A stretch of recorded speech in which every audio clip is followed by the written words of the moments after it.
तो स्टूडेंट्स, आज हम पढ़ने वाले हैं क्लास 8 का साइंस, जिसमें चैप्टर नंबर 7 है जिसका नाम है धातु अधातु। इसके पहले मैंने चैप्टर नंबर 8 प्रदूषण अपलोड कर दिया है, लेकिन ये चैप्टर रह गया था, तो एक बार इसको भी कंप्लीट कर लेते हैं। तो इस वीडियो को पूरा लास्ट तक जरूर देखिएगा। इसमें आपके स्वाध्याय के सभी प्रश्नों को मैंने एक्सप्लेन किया हुआ है, और बीच बीच में जो ये क्वेश्चंस आते हैं याद करो या एक्टिविटी, उसको भी मैं बताती चलूँगी। जैसे यहाँ पर दिया है कि सामान्य रूप से तत्वों का वर्गीकरण कौन से 3 प्रकारों में होता है। तो देखिए तत्व जो है मुख्य रूप से 3 प्रकार वो हैं। एक होता है धातु, दूसरा होता है अधातु, और तीसरा प्रकार जो होता है वो होता है उपधातु। तो ये 3 प्रकार में तत्वों का वर्गीकरण होता है। फिर दूसरा दिया है कि दैनिक जीवन में हम कौन कौन से धातुओं और अधातुओं का उपयोग करते हैं। तो धातुओं में हम अगर देखना चाहेंगे तो हम धातु में लोहा जो है दैनिक जीवन में उपयोग करते हैं। तांबे की तार वगैरह, हमें वायर जो घरों में इस्तेमाल होता है वो तांबे का रहता है, या फिर स्टेनलेस स्टील होता है, बर्तन जो यूज़ करते हैं, ये हमारे धातु हो गए। और अधातुओं में हो जाएगा हमारा, हम अधातुओं में क्लोरीन हो जाएगा। ब्लीचिंग पाउडर वगैरह आप यूज़ करते हैं ना, उसमें क्लोरीन होता है, क्लोरीन हो गया, आयोडीन हो गया, लिख लीजिए आयोड। वीडियो को पूरा ज़रूर देखिएगा, और अगर आप नए हैं तो सब्सक्राइब भी कर दीजिएगा। और उसके बाद ऑक्सीजन, ऑक्सीजन जो हम श्वसन सांस लेते हैं उसमें इस्तेमाल करते हैं, और ऑक्सीजन जलने में भी सहायक है। ETC एक्सेट्रा, यहाँ पर भी ETC एक्सेट्रा करके लिख लेंगे। आई होप आपको वीडियो क्लियर दिख रहा होगा। तो ये हो गया। इसके बाद इस चैप्टर में धातु की परिभाषा क्या, अधातु किसे कहते हैं। तो देखिए सोना, चांदी, लोहा, तांबा, aluminium, magnesium, calcium, sodium, platinum, ये सभी धातुएं होती हैं। क्यों होती है? धातुओं का लक्षण ये होता है कि धातुओं में चमक होती है, जैसे सोना, चांदी, ये सब चमकता है। ये बहुत हार्ड होती हैं, कठोर होती हैं। इनमें तार या पतली चादरें बना सकते हैं, मतलब कि धातुओं को खींचकर तानकर पतला किया जा सकता है, इसीलिए तो वायर वगैरह बनते हैं। धातुएं ऊष्मा और विद्युत की सुचालक होती हैं, मतलब कि ये इसका एक सिरा धातुओं का गर्म करोगे तो दूसरा सिरा भी गर्म हो जाता है, इसीलिए उसको विद्युत का सुचालक कहते हैं। विद्युत में भी क्या होता है, एक साइड से इलेक्ट्रिसिटी फ्लो करो तो दूसरे साइड भी जाता है, जबकि लकड़ी में ऐसा नहीं होता है। और इसके बाद भी क्या होता है, धातुओं की जो संयोजकता होती है इलेक्ट्रॉनों को त्याग कर धनावेशित, मतलब जितने भी धातु होते हैं वो पॉजिटिव होते हैं। जैसे एल्युमिनियम पे क्या होता है, Al+ होता है, ट्रिपल+ भी होता है। तो ये क्या होता है, पॉजिटिव होती है, धनात्मकता होती है। इसके अलावा भी बहुत सारे गुणधर्म है, फिजिकल स्टेट है, चमक कैसी होती है, ये सब डिटेल में भी दिया। कठोरता क्या है, तन्यता कैसी है, आघात वर्धनीयता, ऊष्मा का संचलन, विद्युत का संचलन, धातुओं का घनत्व, और द्रवणांक, क्वथनांक, द्रव्यात्मकता मतलब सोनोरिटी, ये सारे धातुओं के लक्षण है। आपके बुक में पेज नंबर 49 पर दिया हुआ है, तो ये सब देख लेंगे। इसके बाद हम आते हैं जो है अगला एक प्रश्न है आपकी ही बुक में दिया है कि धातु और अधातु के उपयोग में, यहाँ पर देखिए सूची बनाना है। तो जैसे दैनिक जीवन में आप धातु और अधातु कहाँ कहाँ उपयोग करते हैं। तो जैसे हम सोना का उपयोग आभूषण में, लड़कियाँ कान, नाक, आँख में बाली पहनती हैं, लड़के भी चैन पहनते हैं, लॉकेट पहनते हैं, तो ये हो गया आभूषण में। और दूसरा धातु हो गया तांबा, तांबे का बर्तन होता है घरों में पूजा वगैरह करने के लिए, या फिर ऐसे ही नॉर्मल खाना वगैरह पकाने के लिए। और तांबे की तार, आपके घर में जितनी भी वायरिंग हुई है उसमें तांबे का लेयर बन रहता है, तो वायर रहती है। दूसरा अधातु में कार्बन हो गया, कार्बन में होता है, कार्बन का उपयोग कोयला ईंधन के रूप में होता है, हीरा आभूषण के रूप में होता है। दूसरा है ऑक्सीजन, ऑक्सीजन जो कि ज्वलन में, मतलब कोई भी चीज़ को जलने में सहायक होता है, और श्वसन सांस लेने में भी सहायक होता है, तो ये हो जाएगा। इसके बाद आगे एक और दिया है कि धातुओं के रासायनिक गुणधर्मों का अध्ययन करते समय सोने की अथवा चांदी की सरलता पूर्वक अभिक्रिया नहीं होती, ऐसा क्यों है। तो देखो सोना और चांदी क्या होता है, हवा, पानी, अम्ल या ऊष्मा के साथ अभिक्रिया नहीं करता है, इसीलिए इसका सरलता पूर्वक अभिक्रिया नहीं होती है, तो ये इसका आंसर हो जाएगा। तो आई होप आपको इतना समझ में आ गया होगा। वीडियो को लास्ट तक जरूर देखिएगा और चैनल को सब्सक्राइब कीजिएगा। तो चलिए आगे बढ़ते हैं, हम आपके चैप्टर के स्वाध्याय पर आते हैं। स्वाध्याय के सभी प्रश्नों को यहाँ पर मैं आपको सॉल्व करके हल करके दिखाने वाली हूँ। तो यहाँ पर देखिए पहला प्रश्न दिया है, तालिका पूर्ण करनी है, मैंने आंसर ऑलरेडी लिखा हुआ है। तन्यता में क्या आता है, धातु के गुणधर्म दिया है, और दैनिक जीवन में इसका क्या उपयोग है ये हमें देखना है। तो यहाँ पर देखिए तन्यता में कौन कौन से धातु, सोने, चांदी के आभूषण, ये सभी आती हैं। आघात वर्धनीयता, आघात वर्धनीयता में एल्युमिनियम, गैल्वेनाइट, ईस्ट के पतरे ये सभी आ गए। ऊष्मा का संचलन मतलब स्टील के बर्तन, तांबे के बर्तन ये सभी आ गए, जिसमें दैनिक जीवन में बर्तनों का उपयोग करते हैं ताकि वो गर्म होकर खाना पकाने में आसानी करे। उसके बाद विद्युत का संचलन मतलब तांबे के तार हो गए। और ध्वन्यात्मकता यानी पीतल की वस्तुएं, जैसे घर में पूजा करने के लिए घंटी वगैरह होती है तो वो ध्वनि के लिए, सोनोरिटी के लिए इस्तेमाल किया जाता है। ठीक है, ये हो गया। उसके बाद यहाँ पर एक और प्रश्न दूसरा वाला दिया है कि समूह में न आने वाला शब्द लिखो, मतलब जो थोड़ा सा अलग होता है। तो यहाँ पर देखिए सोना, चांदी, लोहा ये सभी धातु है, जबकि हीरा क्या है, अधातु होता है। ये कार्बन धातु का एक रूप है। इसके बाद दूसरा पर आते हैं तन्यता, भंगुरता, ध्वन्यात्मकता, आघात वर्धनीयता। इसमें से जो है क्या जो है अलग है, तो इसमें भंगुरता अलग है, क्योंकि तन्यता, ध्वन्यात्मकता और आघात वर्धनीयता ये धातुओं के गुण होते हैं, जबकि भंगुरता अधातु का गुण होता है। तीसरा दिया कार्बन, ब्रोमीन, सल्फर और फास्फोरस। तो यहाँ पर देखिए ब्रोमीन मुझे थोड़ा अलग दिख रहा है, इसलिए अलग दिख रहा है कि ये कार्बन, सल्फर और फास्फोरस ये सभी क्या होते हैं, ये सभी जो है द्रव अवस्था में होते हैं, जबकि ठोस अवस्था में होते हैं। कार्बन, सल्फर, फास्फोरस ठोस अवस्था में रहते हैं, जबकि ये ब्रोमीन जो होता है ये द्रव अवस्था में होता है। तो ये ब्रोमीन अलग हो जाएगा। इसके बाद यहाँ पे पीतल, कांसा, लोहा और इस्पात। तो ये जो है इसमें से क्या अलग है, तो कांसा, इसमें देख लीजिए। तो देखिए इसमें क्या है, पीतल, कांसा, लोहा, इस्पात। तो ये जो है लोहा अलग हो जाएगा, क्योंकि पीतल, कांसा और इस्पात ये तीनों मिश्र धातु हैं, जबकि लोहा शुद्ध धातु है, मिश्र धातु नहीं होता है। तो ये इसका आंसर हो जाएगा। इस तरीके से मैंने स्पष्टीकरण भी बता दिया। इसके बाद तीसरे प्रश्न पर आते हैं। यहाँ पर दिया वैज्ञानिक कारण लिखो। तो हमें वैज्ञानिक कारण लिखना है कि रसोई घर के स्टेनलेस स्टील के बर्तनों के नीचे के भाग पर तांबे का मुलम्मा चढ़ाया जाता है। आपने देखा होगा कि चाय बनाने के पैन वगैरह के नीचे आधे पार्ट पर तांबा बना रहता है और बाकी के स्टेनलेस स्टील होते हैं। तो इसका ऐसा क्यों होता है, इसका इसीलिए होता है कि जो है तांबा जो बहुत जल्दी हीट होता है तो गैस की बचत होती है। और इसको कैसे लिखेंगे ये देख लेते हैं। तो यहाँ पर देख पा रहे होंगे आप, देखिए यहाँ पर क्या दिया है, दूसरा पॉइंट से आप लिखना स्टार्ट कीजिए। दूसरा पॉइंट ही हमारे एक्चुअली क्या होता है, स्टेनलेस स्टील क्या होता है, ये लोहा, कार्बन, क्रोमीन और निकेल की मिश्र धातु से बना होता है। और दूसरा पॉइंट ही मेन इसका आंसर है कि तांबे की ऊष्मा सुचालक स्टेनलेस स्टील के लोहे की अपेक्षा अधिक होती है, मैंने अभी आपको बताया।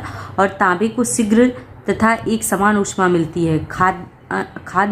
खाने के सामान को या खाद्यान्न को पकाने के लिए कम समय लगता है, अर्थात ईंधन की बचत होती है। इसीलिए आगे प्रश्न लिख लेंगे, इसीलिए रसोई के स्टेनलेस स्टील के बर्तनों के नीचे का भाग तांबे का मुलम्मा चढ़ाया जाता है। तो इस तरीके से इस प्रश्न का उत्तर हो जाएगा। दूसरा दिया है कि तांबे और पीतल के बर्तनों को नींबू से क्यों घिसा जाता है।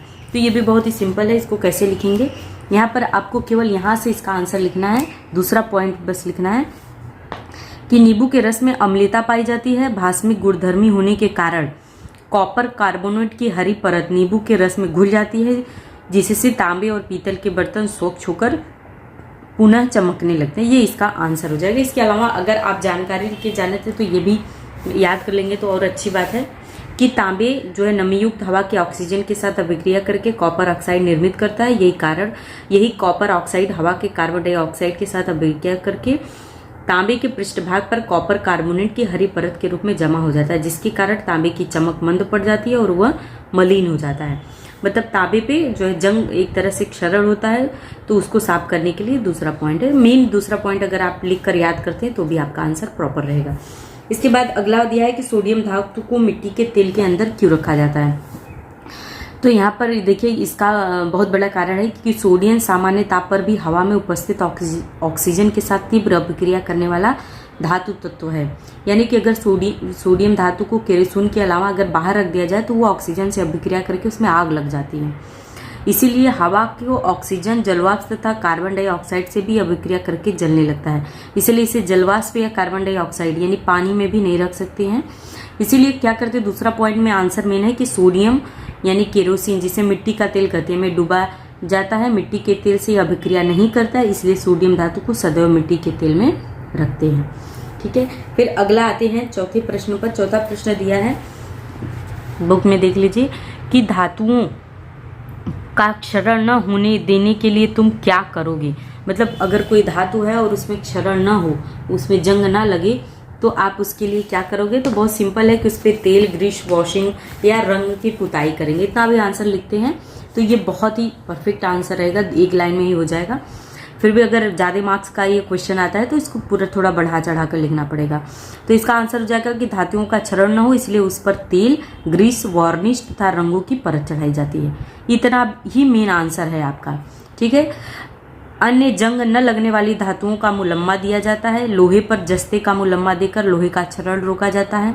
इस क्रिया के कारण धातु के पृष्ठभाग का हवा से संपर्क टूट जाता है। फलस्वरूप रासायनिक अभिक्रिया घटित न होने के कारण क्षरण होता नहीं है या क्षरण नहीं होता है। ये इसका आंसर हो जाएगा। फिर अगला प्रश्न दिया है, क्या दिया है कि पीतल तथा कांसा की मिश्र धातुएं किन किन धातुओं से बनी होती है। देखिए पीतल और तांबा जो मिश्र धातुएं होती हैं वो कौन कौन सी, तो बहुत ही सिंपल एक लाइन का आंसर है इसका। देख लीजिए क्या दिया है कि पीतल नामक मिश्र धातु तांबे और जस्ते द्वारा बनाई जाती है। देखिए पीतल किससे बनता है, तांबे और जस्ते से बनता है, याद कर लीजिए। और कांसा नामक जो मिश्र धातु होता है वो टीन से, तांबा और टीन से बनता है, तांबे और टीन से बनता है। तो ये इसका आंसर हो जाएगा। फिर आगे आते हैं, क्षरण के दुष्परिणाम कौन से हैं, मतलब कि जंग लगना या किसी भी चीज़ का क्षरण होना, इससे क्या क्या दुष्परिणाम होते हैं। तो यहाँ पर देख लीजिए कौन कौन से हैं। यहाँ पर देखिए लोहे पर ऑक्सीजन गैस की अभिक्रिया होने पर लाल भूरे रंग की परत जिसे बोलते हैं Fe2O3 10H2O आयरन ऑक्साइड निर्मित होती है, ठीक है। आपने देखा होगा कि कोई पुरानी लोहे की चीज़ होती है तो जंग लगती है तो भूरे रंग की परत जम जाती है, तो वही है, उसको यही बोलते हैं। तांबे पर कार्बन डाइऑक्साइड गैस की अभिक्रिया होने से, जबकि तांबे पर वही चीज़ हरे रंग की परत कैल्शियम कार्बोनेट निर्मित होती है। चांदी पर हाइड्रोजन सल्फाइड से अभिक्रिया होने से काले रंग की परत जम जाती है जिसे Ag2 या सिल्वर ऑक्साइड बोलते हैं। क्षरण के कारण मेन क्या है, देखो दुष्परिणाम क्या है। क्षरण के कारण स्वचालित वाहन, पुल, लोहे की वस्तुएं, जहाज के लिए खतरा निर्माण होता है और चांदी तांबे वस्तुओं की चमक मंद हो जाती है। ये इसके दुष्परिणाम होते हैं। उसके बाद आगे दिया है कि राजधातुओं के उपयोग लिखिए।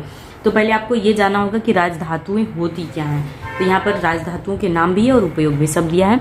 जैसे सोने, चांदी और प्लेटिनम का ये सभी क्या होती हैं, राजधातुएं होती हैं, ठीक है। इसका मुख्यतः उपयोग आभूषण बनाने में किया जाता है। चांदी का उपयोग औषधियों में भी किया जाता है। सोने चांदी के पदक भी तैयार किए जाते हैं। पदक मतलब जो कोई विनर होता है, गोल्ड मेडल, सिल्वर मेडल, तो ये वही पदक जो तैयार किया जाता है वो सोने चांदी के होते हैं। चौथा है, कुछ इलेक्ट्रॉनिक उपकरणों में चांदी सोने का उपयोग किया जाता है।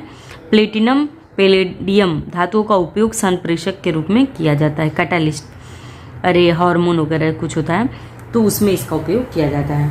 तो इस तरीके से ये जो है आपका पूरा कंप्लीट हो गया। उसके बाद आपका लास्ट क्वेश्चन है यहाँ पर, ये देखिए 5वां। इसमें क्या दिया हुआ है कि ये कृति हुई है कि एक जो है जंग लगने की क्रिया दी गई है। इसमें 3 परख नलियाँ ली गई है और तीनों में क्या किया गया है, ये बनाया गया है। परख नली 1, 2 और परख नली 3। इसमें पानी में किल डुबोया गया है, इसमें तेल में किल डुबोया, उबलता हुआ पानी है और ऊपर से तेल डाल दिया गया है। और इसमें क्या है, कैल्शियम क्लोराइड है और हवा में ऐसे ही इसमें कुछ ऐसे डाल दिया गया है। तो तीनों परखलियों में क्या होगा, तो देखिए यहाँ पर एक एक करके इसका आंसर दिया है, स्क्रीन पर है। स्क्रीनशॉट देखिए ले लीजिएगा, उसके बाद आराम से आप इसका आंसर भी लिख सकते हैं, लेकिन वीडियो आपको एक बार पूरा देखना पड़ेगा।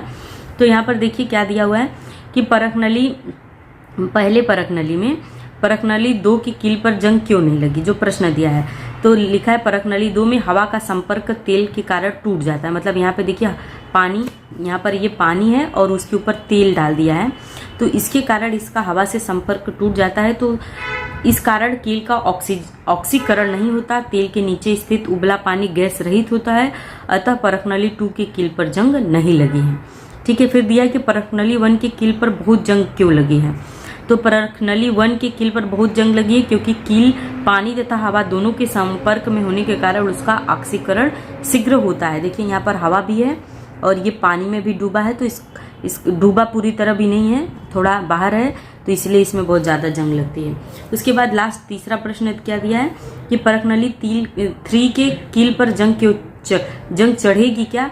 तो परखनली 3 में कोई भी परिवर्तन नहीं देता है। क्यों नहीं देता है, क्योंकि कैल्शियम क्लोराइड नमी जो आर्द्रता सोखता है, इसलिए शुष्क हवा तैयार होती है तथा कील पर जंग लगने से रोकती है। तो ये जो है तीनों के आंसर हो जाएंगे। और इसके बाद पहले जो तालिका दी गई थी अभी मैंने आपको बताया लिखकर, वो ये है। तो इस तरीके से आपका ये चैप्टर कंप्लीट हो जाता है। इसमें भी अगर धातु और अधातुओं में अंतर आता है, एक्स्ट्रा क्वेश्चन देख लीजिए। तो ये 3 पॉइंट आप जो है आसानी से लिख सकते हैं कि धातुओं में चमक होती है जबकि अधातुओं में चमक नहीं होती है। ये सारे पॉइंट्स इस तरीके के हो जाएंगे। और मिश्र धातु वगैरह है, जैसे कभी कभी इसमें से पूछ देता है एग्जाम में कि सोने की शुद्धता का प्रतिशत इतना है तो उसमें कितने कैरेट का सोना होगा। जैसे 100 है तो 24 कैरेट, 91.66 है तो 22 कैरेट। तो इस तरीके से सोने की शुद्धता के बारे में दिया हुआ है। तो इस तरीके से ये जो है चैप्टर कंप्लीट हो गया। अगर आपने पूरा वीडियो देखा है तो बहुत बहुत धन्यवाद। मिलती है नेक्स्ट वीडियो में, तब तक के लिए फ्रेंड्स बाय।